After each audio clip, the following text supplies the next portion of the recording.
자, 여러분 안녕하셨어요. 오늘의 김종덕의 사상체질 이야기입니다. 100년 전에 스페인 독감이 우리나라에 유행했는데요. 그 당시 상황들을 날짜별로, 조목별로 살펴보겠습니다. 벌써 108번째네요. 불교에서 108번네, 108배 얘기하는데, 벌써 108번이 됐네요.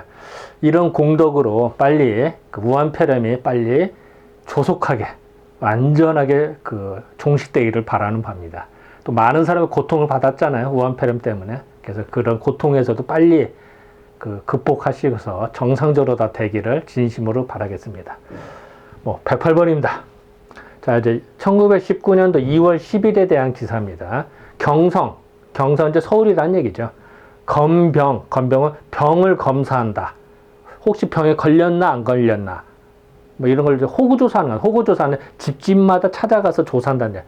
우리 보도 호구조사한다 그러잖아요. 집집마다 옛날에 피아노가 있는지, 식구가 몇 명인지, 직업이 뭔지 이걸 다 조사를 했었거든요. 예전에. 이제 그걸 호구조사라고 합니다. 그래서 집집마다 전수조사를 하는 거예요. 혹시 환자가 있는지 없는지.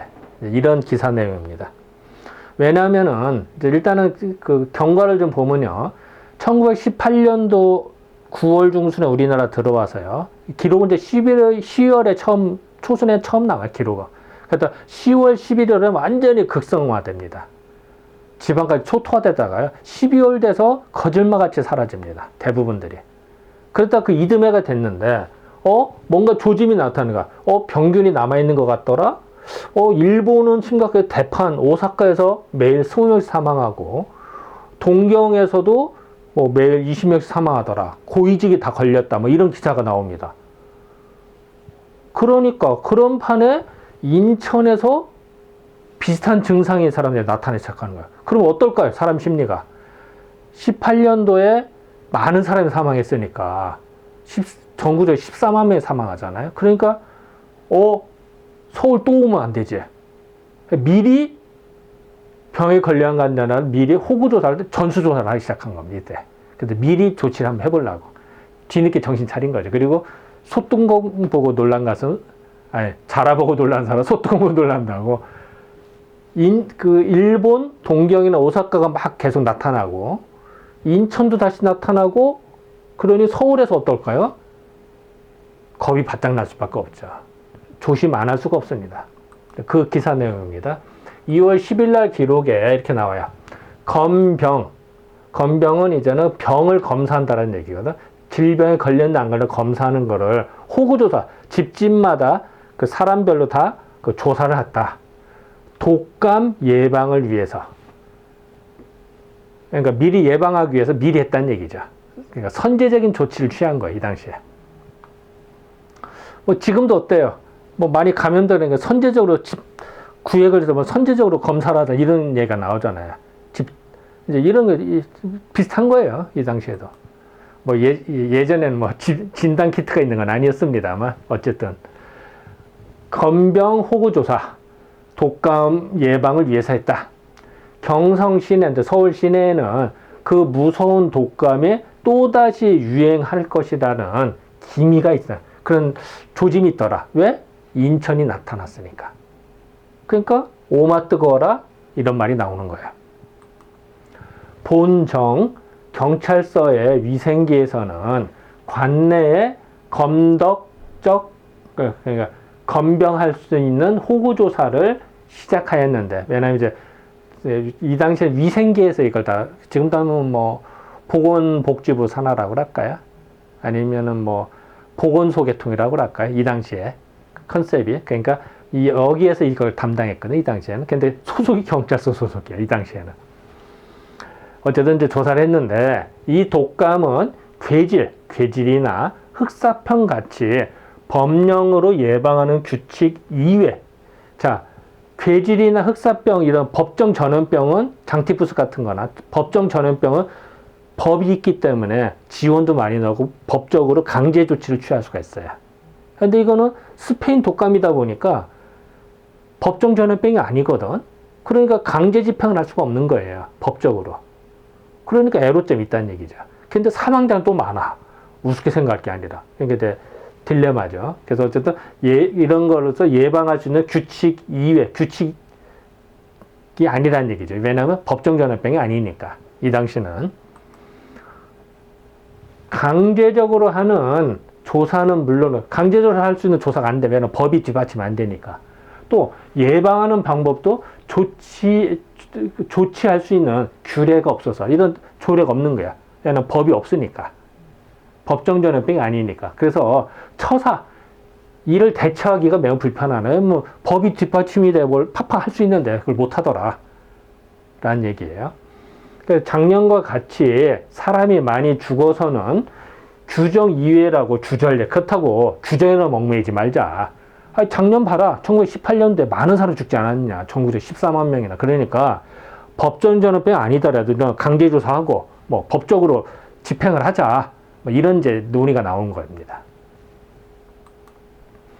그래서 위험한 모양으로 인정을 하면은 이게 위험하니까 각종의 예방 방법을 실행하게 되리라는데 이제 그래서 이거는 그냥 밀어붙여야 뭐 이런 논의가 된 겁니다. 호구 주사를 행한 실과는 사실 이제 열매라는데 결과는 이런 얘기입니다. 그러니까 호구 주사를 한 결과는 아직 다 통계가 안 잡혀서 알 수는 없으나 본정 그러니까 이제 종로 거기에서 종로서 그러니까 경찰서 관내에 독감으로 죽은 숫자가 그러니까 그 종로에서의 숫자를 말합니다. 이거는 경성이 전체가 있고 또 종로가 있을 거 아니에요. 종로에서 경찰서에 있는 거기 호구조사만 거기는 통계만 봤을 때는 이 얘기입니다.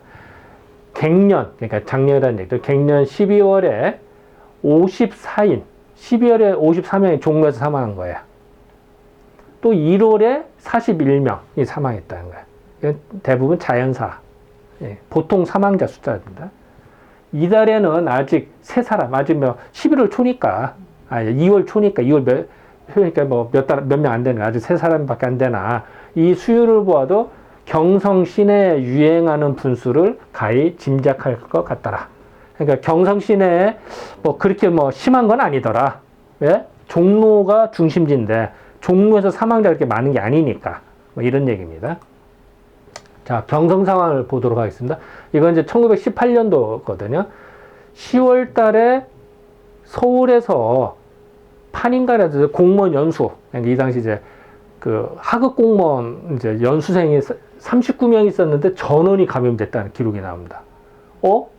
그리고 시내에 돌림내가 유행하더라라는 이제 10월 중순에 기록이 나오기 시작한 서울에.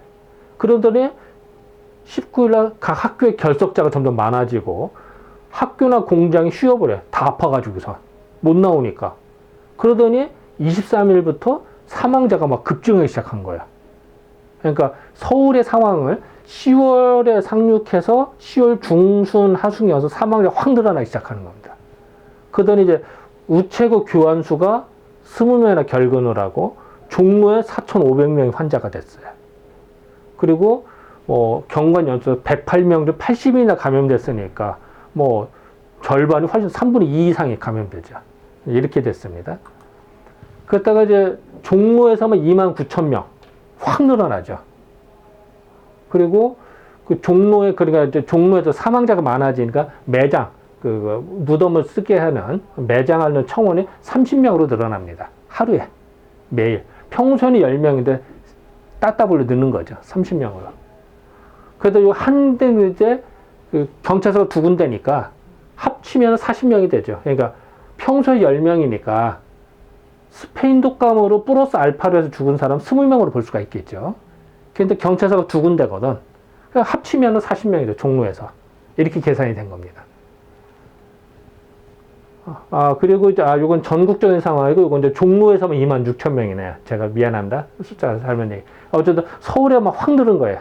그리고, 그랬다가 11월 초에 와서 환자 수가 줄어들고 출석하는 학생 수가 많아지기 시작해요. 면역이 생기기 시작한 거예요. 그랬다가, 경성에 그때 30만 명인데, 총 인구가 10만 명의 환자를 추정을 합니다. 이 당시에. 근데 이거 추정 얘기고요. 그리고 개도 걸리고, 근데 11월 8일 환자 수가 감소가 된다, 이런.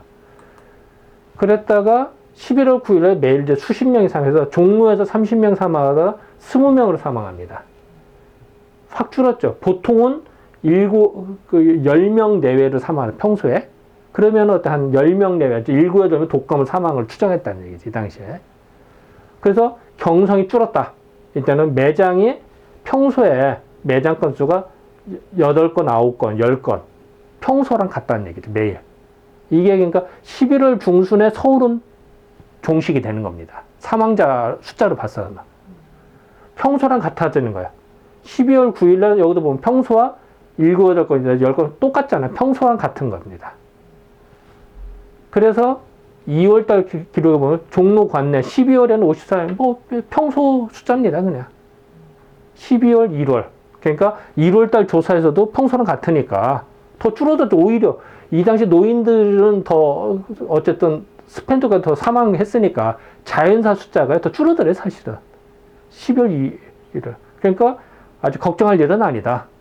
지리짐작하지 말아라. 뭐 이렇게 통계로 얘기를 하는 거죠. 이 기사 내용입니다. 그래서 이것이 과연 진짜로 3차 대유행이 되는데 안 오는 건지 아니면은 폭포 태풍이 몰아치기 전에 고요함인지는 이제 두고 볼 얘기죠. 이런 기사 내용입니다. 그래서 어쨌든 우리는 대비를 한다는 건 위생을 철저히 해야 된다. 손 잘 떼고 양치를 잘하고 뭐 요즘 말하는 사회적 거리두기 뭐 기타 등등 어쨌든 위생을 철저하는 게 최고다. 자, 2월 10일 날 기록을 보겠습니다. 이 당시 지레짐작이 돼서 겁이 나서 전수조사를 했다. 선제적인 조치를 취한 겁니다. 나름대로 잘한 겁니다. 그랬더니 뭐 이렇게 그리고 사망자 숫자로 봤을 때는 12월에 1918년도 54명, 19년도 41명 종로에서만. 그러니까 뭐 평소랑 수준이더라. 그러니까 뭐 아직은 걱정할 일은 아니더라. 뭐 이렇게 이제 생각을 하는 겁니다. 근데 이것이 과연 완전히 끝난 건지 아니면 폭풍이 오기 전에 고요인지는 이제 더 두고 볼 얘기죠. 자, 지금까지 2월 10일에 대한 기사를 살펴보았습니다. 네, 감사합니다.